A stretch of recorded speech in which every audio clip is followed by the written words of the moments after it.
Okie doke. Good afternoon, everyone. Thank you. Touching on an important topic here today, one that I know. Just going to get my screen organised here and make sure I'm not getting any bings and bongs in between there.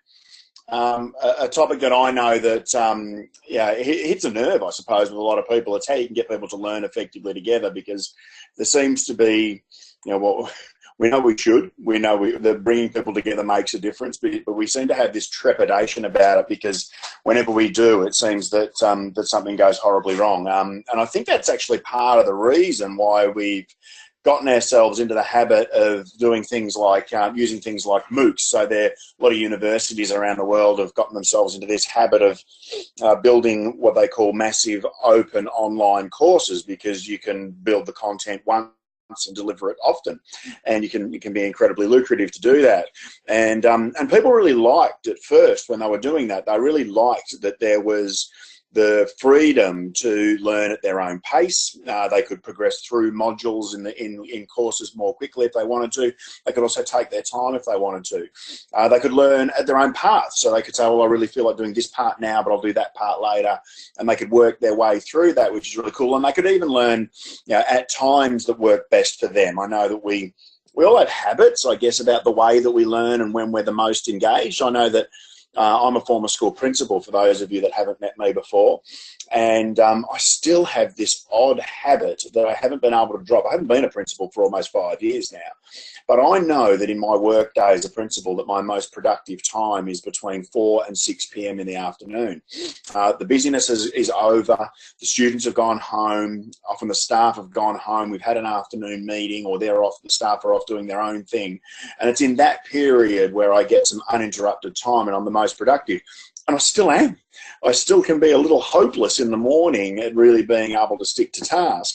But then between 4 and 6 in the evening is when I really go, right, now I can get stuck into this and go. So there were some great advantages in the MOOCs. But then what they found now is that the dropout rates from MOOCs are just as high, if not higher, than they are in face-to-face courses where people have to get on buses and use public transport, or pay for their own way to get to a university. The dropout rates are just as high, and everyone's starting to go, what's that all about? And the truth is that it's quite obvious, really. The thing that's missing is the human element. It's very true that the most powerful learning experiences we've had are always in the company of others. And I think if you look back, there was quite a funny or a funky little study that was done once by, I think it came out of the United States. They're asking people what's the most powerful learning experience that they can remember from their childhood. And for most people, it's the experience of learning to ride a bike. And what that was about was that there was a combination of skills involved, very complicated and difficult, but it's also very risky. And to have someone with you who you love and who you trust, who runs along beside you, giving you encouragement and giving you coaching and advice, but who also then gets to that point where they've let go of the seat and you didn't know, and they're just running along puffed next to you, and you finally realise that you've been doing it all along, is what gives you the confidence to take off on your own. And so people have said that was an incredibly powerful learning experience that most of us can remember. And I think that's why we think about, if we go back to our own school days, we think really fondly of some teachers, but certainly not of others. And I think that's, I can remember, Mr. Rafferty Brown, if he's out there, he was my year 12 maths teacher. And I remember one day, because I'd become a little more keen on sport and chasing members of the opposite gender than I had on my studies. And Raf, as we called him, pulled me aside and told me that it was D-Day, and it was the last day that I could afford to stuff around and still pass maths, and really hit me between the eyes. So it was and that for me is a memory that has lasted very strongly for me as a powerful learning experience, was having someone who cared enough and had invested enough in me personally to give me even some very harsh and very sharp feedback. And I even remember going way back into my primary days, Mrs. Shaw, who was just such a sweet and such a loving person and such a caring person, that we would bend over backwards, even doing tasks that we didn't really like. And she was able to get us to produce creative writing pieces that we would never have produced without her influence, for sure. And she convinced us to always, she had us diving, our boys diving into thesauruses to try and come up with better words, because we knew that if we described the grass as being verdant in a creative writing piece, I'm sure that the mark would go up by a good 10 to 20%. So we would go to extra effort because of the commitment that she'd put into working with us. And I think that's why the MOOCs are falling over. It's the absence of that human element. And yet still we're grappling with this notion of learning together, of how we can learn collaboratively, because we don't want to experience so much of the risk, because there are certainly risks. I'm going to give an example of that in just a moment. There's an incredible amount of reward that you can get from getting people to work genuinely together and to achieve together, because what that does is provides you a platform for working and for progressing in your organisation or your business. That's based, the base of that platform, I guess, is achievement, and that's something that's incredibly motivating to the human condition. So why don't we then? Why do we avoid group projects? So look, I love the movie The Hangover. It's one that always makes me giggle. Yeah, it's one that I think highlights perfectly for us why it is that we don't run these group projects. And the first reason is because usually when we allow the human dynamic to come in, people screw it up. And the first way that it's screwed up is that because one person does 99% of the thinking and work. There's always one person who grabs hold of this and says, this is mine, I'm going to lead. They sort of see it as, you know, a terrific group project. That's my time to shine. And unfortunately, when we let this human dynamic come in and we have one person take over, everybody else starts to work out what it is that's their role in between. You know, the sense of progress is lost because only one person is tracking whether there's any progress. The idea of roles in what we need to do to get these things done sort of dissolves, and emotions interfere. So emotions completely get in, which kind of gets across to the second character who says he's going to help, but he loses the plot constantly. Emotions become a big thing, and that's not what we want to happen in the learning environment, because there's kind of two parts to our brain, just to very quickly segue. There's the neocortex, which is where we do all our thinking and our logic and our reasoning and our problem solving. It's also where we do all our creativity. And so great ideas come from us having our neocortex of our brain engaged. And unfortunately, we find it very hard to get to it when another part of our brain called the limbic system gets involved, because that's our feeling center.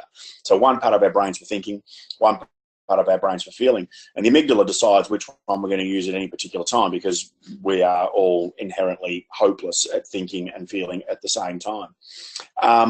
So we have to acknowledge that about ourselves. And so when we allow the human element to come in, the emotion comes in, and it gets you know, get wrecked, basically. People screw up everything. And group work is completely responsible for this idea that one person needs to take over, because that's when that feeling, I guess, of if you want something done right, you've got to do it yourself. That's when that becomes prevalent in the organisation. And then, of course, we've got a couple of other people in this group as well, and I wonder if this resonates for you. We've got one person who disappears at the very beginning and doesn't show up until the end. So you've got one person who's kind of, you know, likes to take credit and likes to be there for the birth, but that isn't very interested in raising the baby. And then you've got one who is interested in raising the baby, as you'll know if you remember the movie, but he has genuinely no idea what's going on at any particular moment in the whole of the project. And so what we can see here is we've got four people who are trying to get something done together, but the human element wrecks the whole thing. So what we want to do is start to harness the human element for good rather than evil. And it was a fellow called Spencer Kagan who did some work around cooperative learning, and this is work that I've certainly, as an educator, have brought into my school, was an approach to cooperative learning. It tends to be in the adult world, but we refer to it more as collaborative learning. But Spencer Kagan spoke to the whole notion that when you do bring four people together, and by the way, the idea of groups of four is about right. So if you're looking to bring people together in groups to get things done or to learn or to take on a project, About 4 is about right. Once you get under that number, you really might as well be working on your own. And once you get above it, that's when we start to get more people who sort of drift off into what we call being a log. So Kagan pointed out that there's always one hog, and that's the, I think his name's Bradley Cooper in the movie, in The Hangover. That's his role. He decides that, great, group work, it's my time to lead, and they take over everything. They hog all the good stuff. Then there's the log, the person who disappears. It's the person who gets out of the way. So you've got hogs and logs. And if you let the human element take over, we end up with 2 people in the middle who are, if you'll forgive me speaking so colloquially, kind of pissed off with the hog and the log.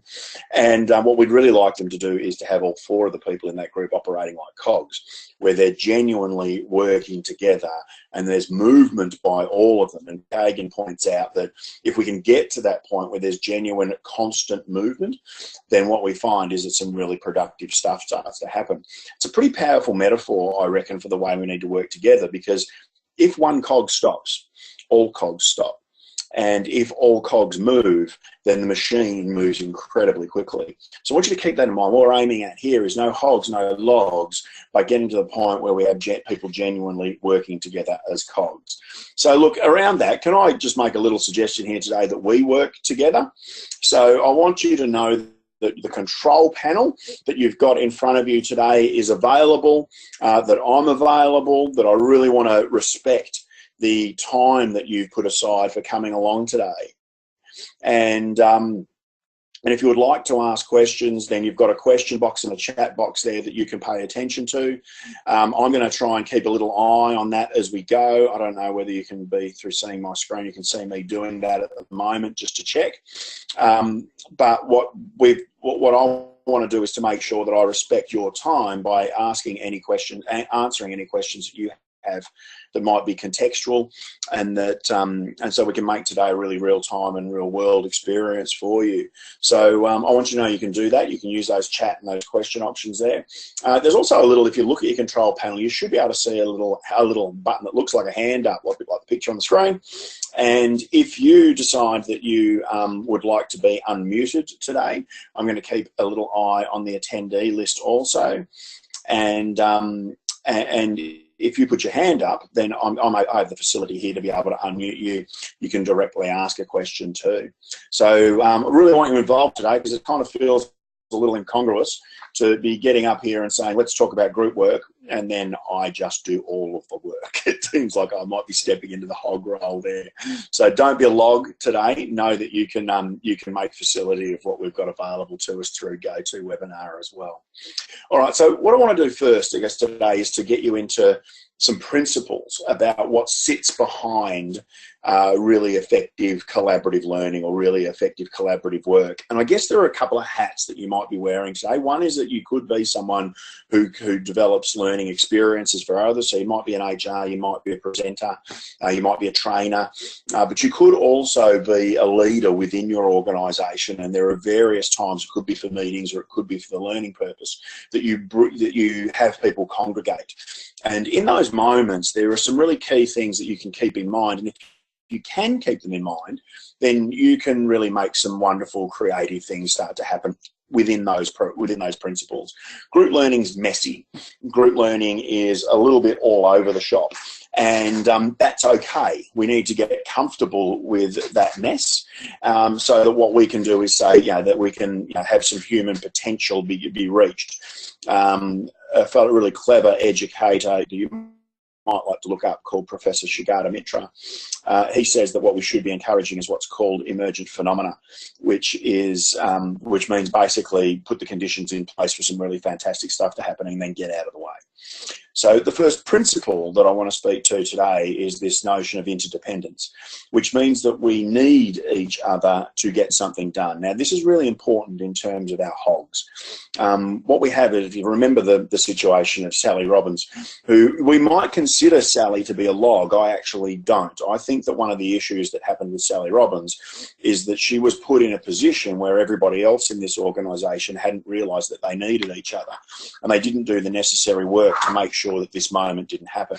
There was a history of this happening with Sally Robbins, and the people that worked around her in that team actually hadn't done the work to make sure that she was always going to step up and do her job, which means that for me, they weren't doing their job. So in an environment where hogs are able to take over, we will have these moments where others will assume the role of the log.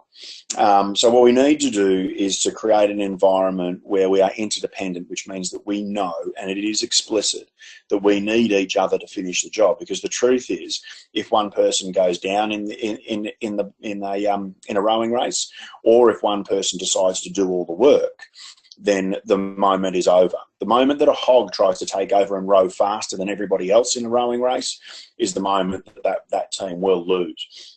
So they have to keep themselves in cadence. They all have to do their job, and they need each other to get this job done.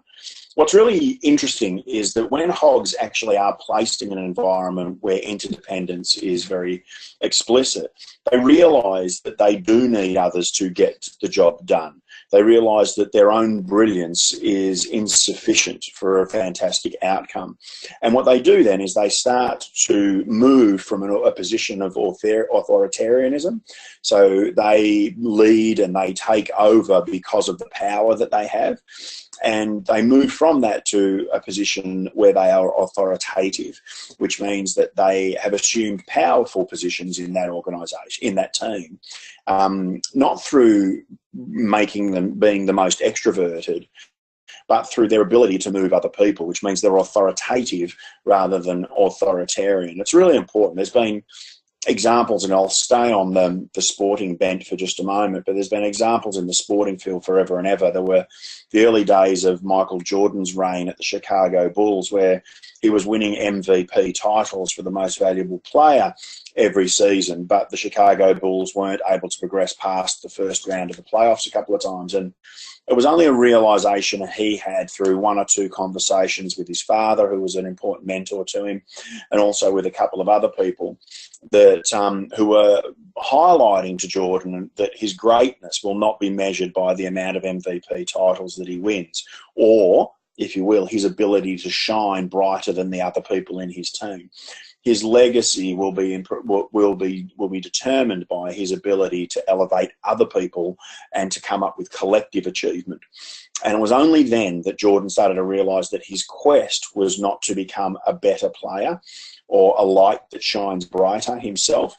His quest was to allow other people to shine just as brightly as him. And when he did that, when he realised that it wasn't about being a hog, it wasn't about scoring 50 points every game, that the team could win more effectively with him scoring half as many points, is the moment that they started to win championships. Because they're interdependent. They need each other to get the job done. No one person is able to step up and make it happen, while others, particularly if we get more than one or so people who decide to take the log roll, we just don't get the job done. So really important, that one. Make sure that when we're talking about bringing people together, we're talking about the work that we want them to do and the learning that we want them to achieve. They have to do it together, which means they have to need each other to get it done. The second principle is this notion of accountability. And this really goes to the idea of the logs, and it needs to shine when it needs to, be highlighted. There needs to be a level of an accountability that needs to be public, to be really honest, brutally honest, if I may be here. When people aren't doing their bit, it needs to be difficult for people to get lazy. And so you can say, I love that picture there, because I guess I love the picture just as much as I love the strap line underneath it, that just because you have to doesn't mean you need to. So we get those people in our groups and in our teams who go, I know I'm supposed to do it, but I just can't be stuffed moving that branch, so I'm just going to go around it and I'm sure nobody will notice. Well, you know what? We do notice. And so what we want to do is to build organisations build teams where it's very difficult for us to get lazy. And the best way to achieve that, I would contend, is through role clarity. Make it very clear what someone's job is, and make it very clear how that job connects to the work that others are doing also. People have to play their part. People have to step up. People have to be in a culture and a climate, and we do create group culture around our groups when we get people together. They have to be in that culture and a climate where you know, we expect you to bring your absolute best every single time. It isn't good enough to say that we want a high expectation team, or that we want a high expectation organisation, and then to say, you know what, but we can tolerate it if occasionally you just, you know, take your foot off. High expectation teams are about effort, and working in a group is an exertion model, and we need people to try really hard in that group. So it's important to have a level of accountability for the shoddy work that might be done, or the lazy work that might be done, but also to have a level of celebration when people step up and do the right thing. The next principle that's really important to keep in mind is this principle of work, think, sharing, which gets to the notion of division of labour. Hogs are incredibly, there's a strong personal, a strong limbic, a strong feeling that they have that they want to do more work. And I know that I've done it myself. I remember when I was first appointed to being a principal, that I decided that because there's a very clear hierarchy system within a school, where I, as the principal, it's very publicly known that I'm the highest paid member of that organisation. And sometimes the accountability that we take in that space is to work harder and work longer than everybody else. And as a principal, there's a metric that you can use to measure whether you're working harder and longer than everybody else. It's your car. Because what we have in a school is a car park out the front, and what I found myself needing anyway, in the deep dark recesses of my subconscious, what I found was that I was measuring my effectiveness by whether my staff would see my car as they arrived, and whether they would see my car as they left.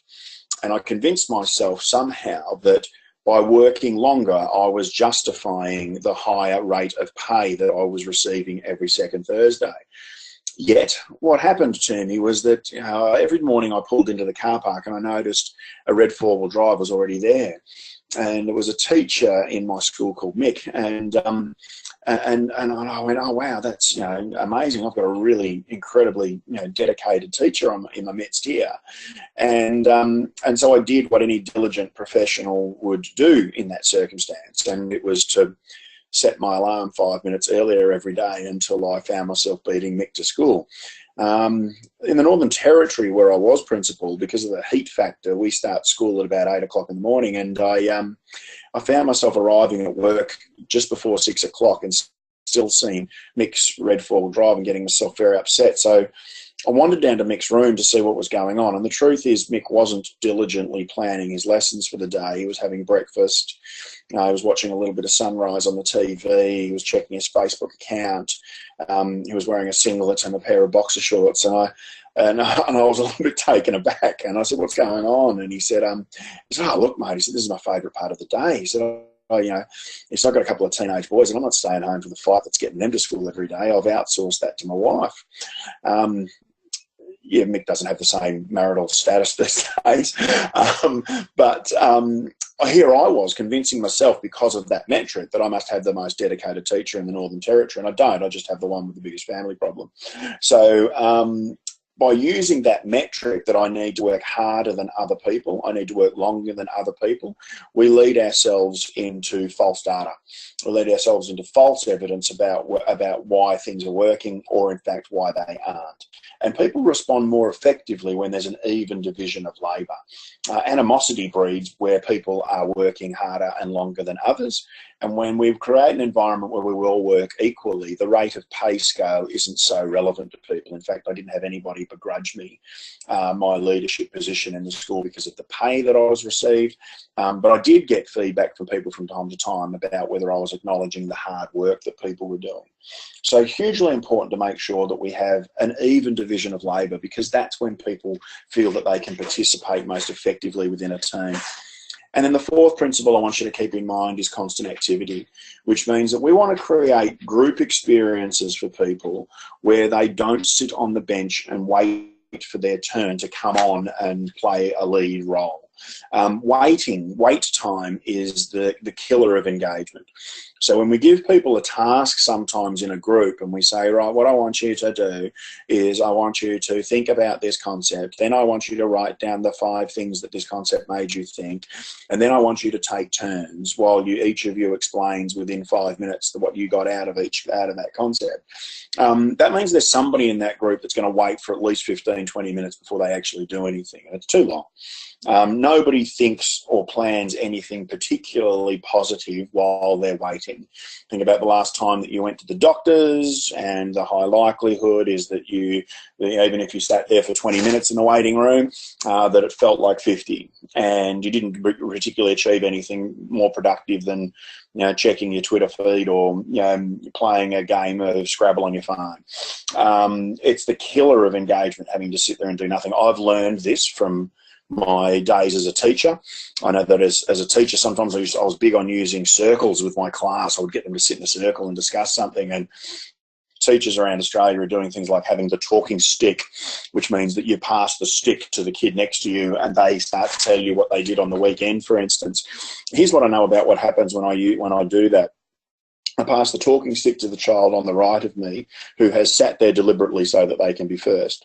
And the engagement of the child sitting on the left of me is completely gone.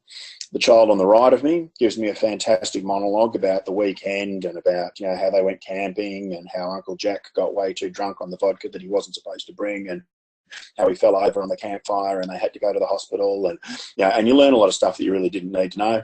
And to be honest, a part of my soul dies while this child delivers a 12-minute monologue about their weekend, and then they hand the talking stick on to the child on their right. And I can tell you right now that the engagement level of the first child is completely gone now as well, because they're not playing anymore. They're not in activity. They're expected to wait. And it's that wait time that completely kills engagement. The picture you can see on the screen here is the Adelaide Crows captain, Taylor, inverted commas, Tex Walker. And this is a game where he injured his knee a couple of years ago. And you can see here his level of engagement is incredibly low. He's not involved. He's not contributing anything. He's just waiting. And the truth is he's probably just thinking some negative stuff about, woe is me, and this is really awful, and his team could be 10 goals in front, but his impact, if he's having any, is a negative one. And he's had a very tough week and a half or so, Tex, because he was the captain of the Adelaide Crows in the AFL Grand Final a couple of weeks ago against my revered, and I have a very tricky little love-hate relationship with the Richmond Football Club. I wrote a little poll about that a couple of weeks ago. Thanks, Lauren, for noticing that that my obsession with the Richmond Football Club is on the line today. And I was really proud of. I got the chance to be at the MCG a couple of weeks ago, and I watched Richmond win the premiership. And you can see there that the affect or the limbic response from the Richmond players for collective achievement is incredibly positive at this point. I've paid attention to what the Richmond players have been saying in the interviews since about what made the difference. Because this is actually a team that 12 months ago was 13th on the ladder. They lost their last game of the year by more than 100 points, and they seem to be an absolute rabble. They haven't really added any particularly high level of talent. In fact, they traded out one of their better players. So you've got to ask, how did this happen? How did they, in a competitive environment, how did they manage to shoot up so quickly? And what we've found the Richmond players talking about mostly more than any other factor is this notion of connection. And what they're telling us is that when there's a high level of connection between the players, that and it's a bit of an ethereal thing, but we can dig into that for a moment too. When there's a high level of connection between the players, the work that they need to do is more deeply understood, their roles are more deeply understood, and their ability to trust that the other players in the team are going to play their role is much higher. The Richmond players talked about honesty sessions and that each player on their list got up at some stage during the season and talked about who they were as a person, what their background was, what their struggles are, what their fears are. And that vulnerability increased the connection and the trust within the group, just that they had done that. you don't always have that. You've got to work on that. You've got to get it explicitly. And it's really borne out for me when I work with corporate teams as well. I often run an activity where I ask them to get into groups, and in their groups of 4, I'll allow some groups to have the opportunity to just talk about a particular challenge. So the challenge that I often give them, just to prove the point, is I take them out of the work context. And I'll say, could you design for me, as a group of 4, could you design for me your group's perfect pizza using only 5 ingredients? And they have to debate and argue what that's like. And then I'll get a group on the side, and I'll get a few other groups, and I'll say, but you guys, I want you to talk about the same topic, but I'll give them a structure. I'll give them a way that I want them to talk about it. I'm going to give you some samples today of a couple of those cooperative or collaborative learning structures. And we don't always get the same result, in that at the end of the activity, I'll ask people, so which was easier, do you think? Do you think it was easier for the people who didn't have a structure, who just got to debate and allowed the personality, the human element to come over the top? Or do you think it was easier for the people who had a structure? Here's what we do find, though. Where there are groups where people know each other and there's already some strong existing connection, they often tell me they don't need or want the structure. Just give us the chance to get to the task. And that's because they've done what Richmond has already done. They've already built some personal connection that they're leveraging for higher levels of trust and higher levels of understanding that people will play their role. Where we have people who don't know each other, they enjoy the structure more. They enjoy having a way that they are expected to work on a particular task or to learn a particular piece of content. They find that if there's a structure in place for them to doing that, they don't have to do the pecking order stuff. That means that we're moving slowly towards working out who's going to be the hog and who's going to be the log in our group. So what it tells us here is that you can remove the formality, you can remove the structure from the way that you're going to work, but only if there's a high level of connection between the people. The people have to know each other, because it's all well and good to say, we want people to work together collaboratively, and we want them to work through connection. But what if you don't have it yet? What if you've got a new team? What if you're running training and you're bringing together a group of people from all different geographical locations who have no way of knowing each other? So there's a handful of things that you can do if that's the case to build that sense of team. Let me give you a really simple one. I'll share with you today 3 things that about me that I'm wondering whether, as I just tell you 3 very, very brief stories, that you could just get a sense of whether you think that whether you think this is improving the connection with us or not. So this is a picture of Victoria Falls in Africa. So it's the bridge traverses the Zambezi River between Zimbabwe and Zambia, and it's an extraordinary place. And probably even this grand picture doesn't give it true justice. The bridge that you can see there over the river is at the middle of the bridge is actually 111 metres, more than 300 feet. Or about 350 feet above the river below. It's just enormous, and I bungee jumped off that bridge. For those of you who know that I'm a reasonably ample 6'5" man, I was pleased that they had a rope that was sufficiently strong to handle me, but I did. I got there, and 10 o'clock in the morning, I jumped off that bridge and got the videos and lots of squealing that can prove the tale. The second thing I want to tell you about me was, for those of you who are a bit sporty, I am too, and I can remember vividly being a 12-year-old boy growing up in Frankston in Victoria. And for those of you who know Frankston, that explains a couple of things. And this is the closing ceremony of the Olympic Games, which were on when I was 12 years old in 1984 in Los Angeles. And I remember coming home with my friend Matt, and we watched a little bit of the Olympics, and Matt said we should go outside and play the Olympics. And I said, yes, Matt, we should. And so we went outside, we played the Olympics, and the first event that we wanted to play, which probably stands to reason for 2 12-year-old boys in Frankston, was javelin. We found the pole with the little hook on the end that my mum used to use to pull the blinds down outside the house, and that was our javelin. And Matt threw a good throw, and we marked his distance in the ground with a golf tee, and then I threw mine. And I still remember so vividly I still remember so vividly that the pole actually spun like a real javelin. It went up in the air and started to turn down, which I was very impressed with myself about. And what happened was that as the pole started to turn and come down, my 5-year-old sister ran out the back door. And I don't know whether we were lucky or unlucky, but I got Emma in the foot, and 8 stitches later I was in big piles of trouble. And then the third thing I thought I'd share about you is that my sporting bent, I guess, my favourite sport's cricket. I love the cricket, and I still, as a 45-year-old man, I'm running around making a deal of myself playing cricket. And my claim to fame is that as a 16-year-old boy, I was picked to play for South Melbourne in the Dowling Shield.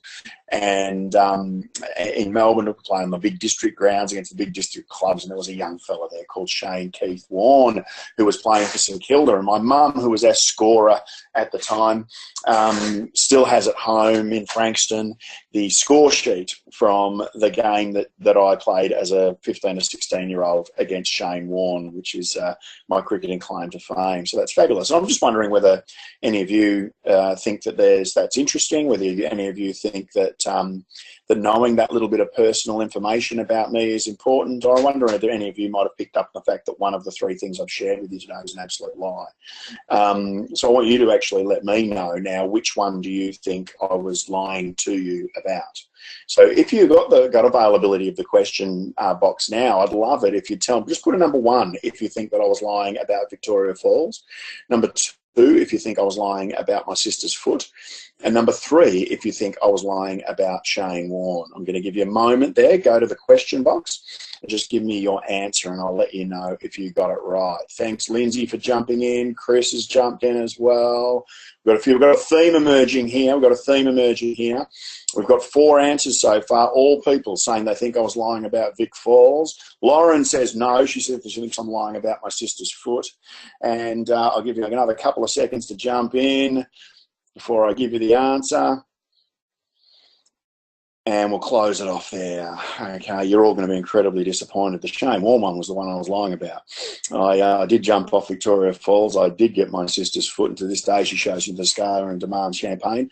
But I was cut from the under-16 team of the Dowling Shield at South Melbourne, and wouldn't have got the chance to play against Warne even if he was in my age group, because despite the work he's had done to make you think contrary, Warne is actually a couple of years older than me anyway, completely fabricated.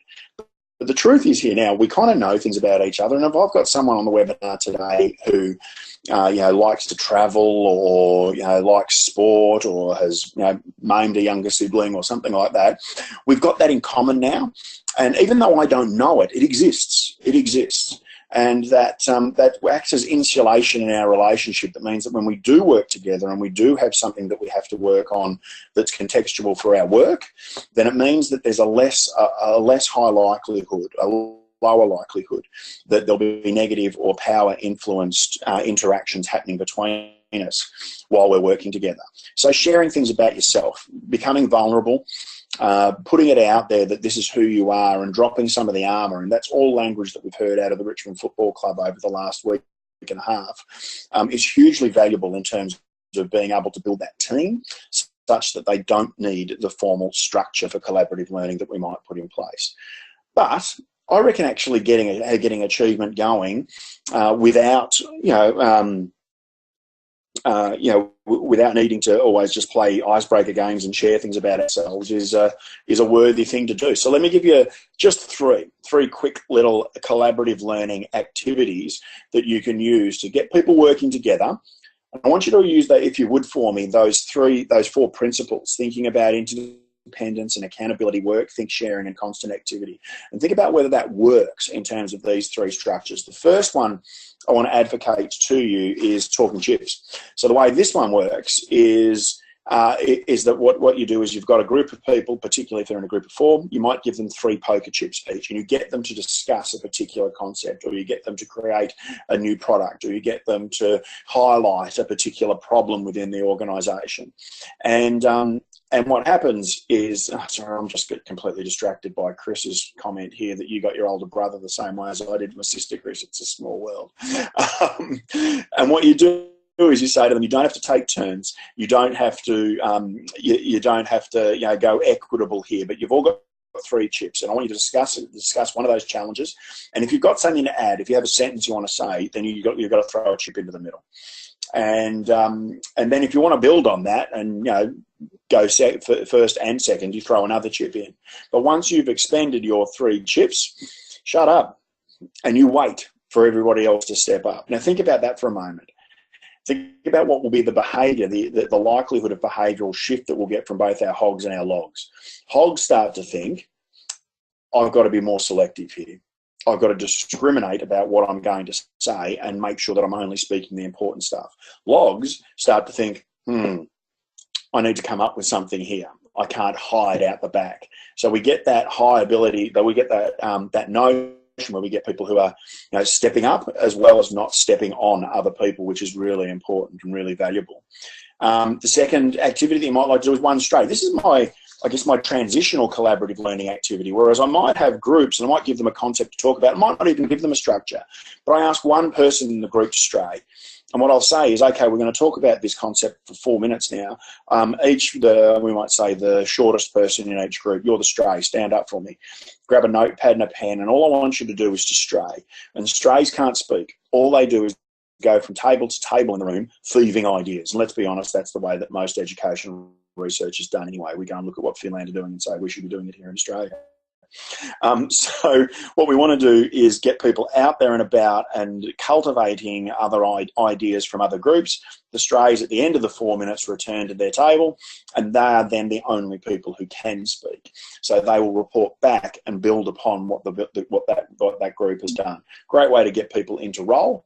It's also a great way to make sure that we're sharing collective wisdom within the room, even though we are working in small groups. And the third one that I just enjoy this activity is that people have a tendency in a group environment, particularly a learning environment, they have a tendency to take notes.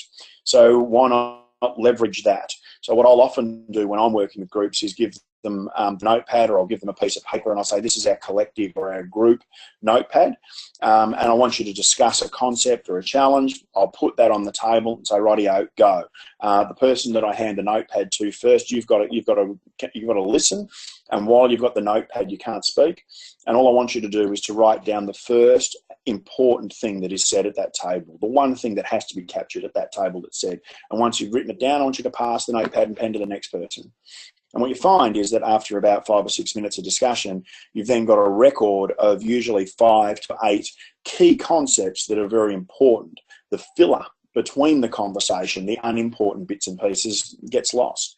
And that's a really cool thing when that starts to happen.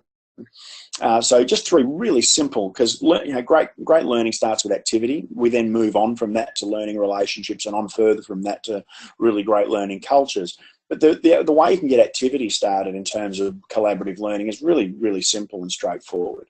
When you do, what happens is that you get some really fantastic results. And I don't like sort of presenting slides to you here, but look, the one thing I do want to point out is that presenting slides with lots of text in them. But I wanted to do something, I guess, a little bit special today for the people who have given up their time to be online today and are not going to rely on us sending the video later on.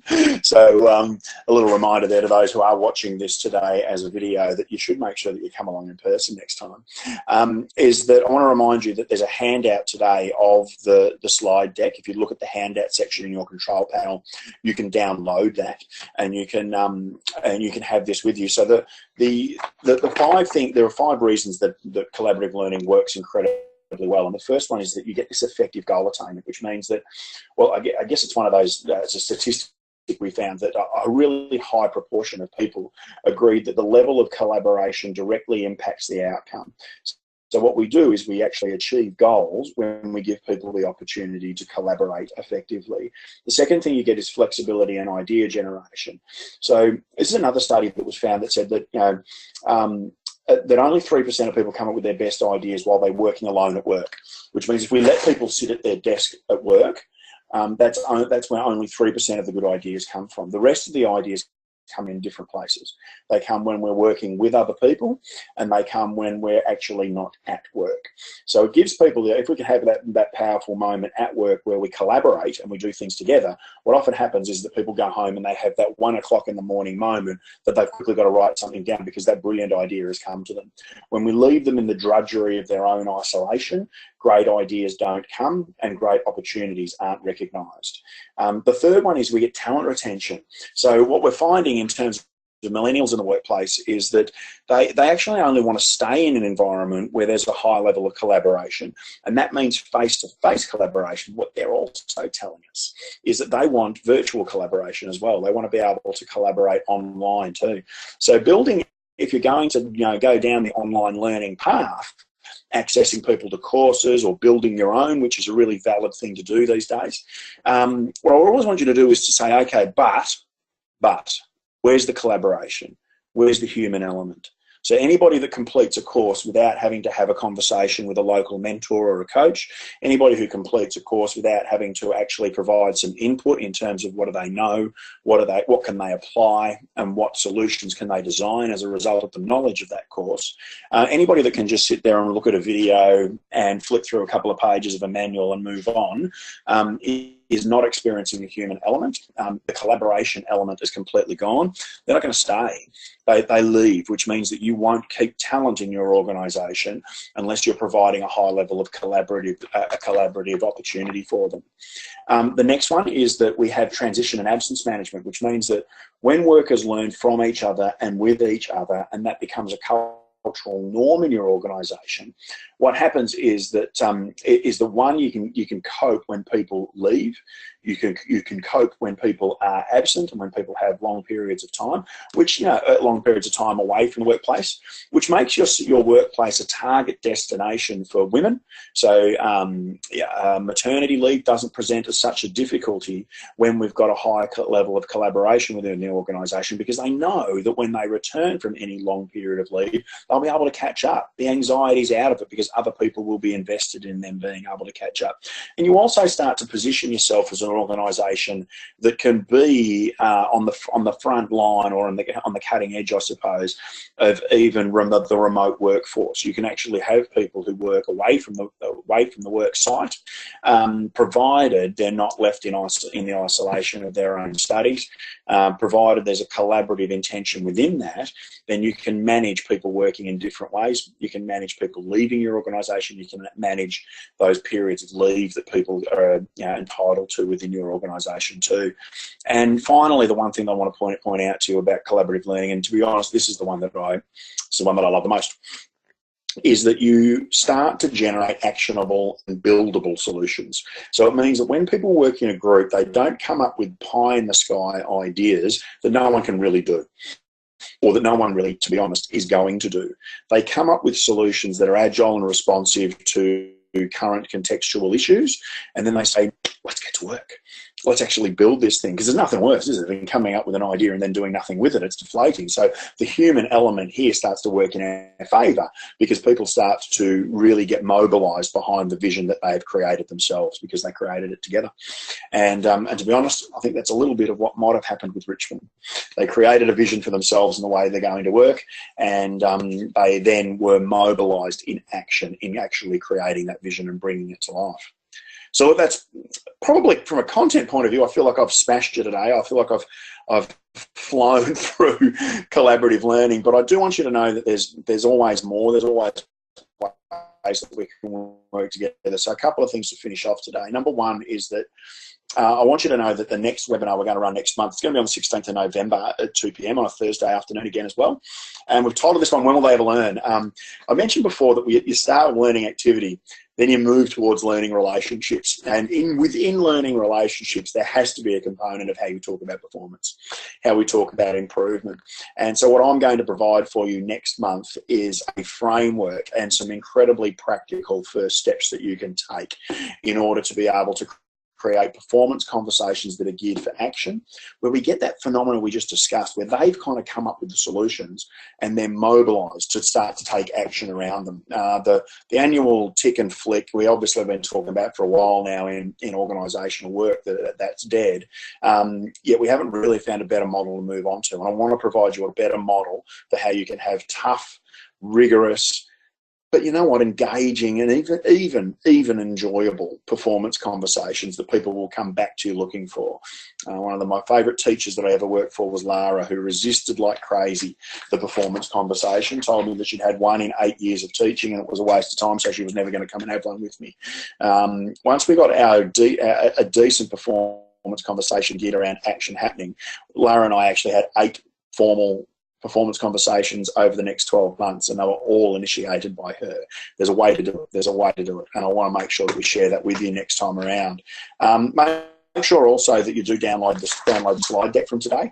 Really want you to have that as a resource, particularly for that page about what the benefits are, but also for those 3 cooperative learning structures that you can use straight away. Because to get the wheels spinning, to get the wheels turning here, activities where we start, then relationships, then culture.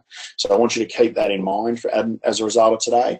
And then I want you to just know that, you know, we can get together. If this sounds like work you want to do for your organisation, we're delivering workshops around this. We're delivering keynote presentations around this as well. I was privileged to present some keynotes to the Future of Leadership conferences in Brisbane, Sydney and Melbourne recently for Hands Across the Water and the wonderful work they're doing building orphanages in Thailand. Was delighted with some of the response that we had to those. So if you're looking for somebody to speak at your events around how this can really get going, then that's what we're doing as well. We coach, we train, and we actually build some long-term partnerships with organisations who are really fair income, I suppose, if I may again speak colloquially, about making learning the platform for improvement in their organisation.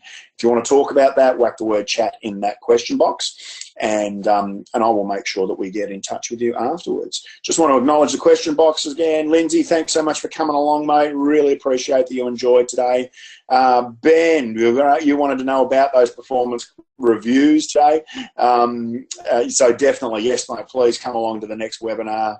And I hope that you will see reference to what we spoke about earlier as well, too, in terms of how you can bring that learning theory into the way that you want people to design goals and targets in those performance conversations. So yeah, thank you so much for coming along and seeing the linkages there. Really appreciate it. So look, guys, I'll end it up there.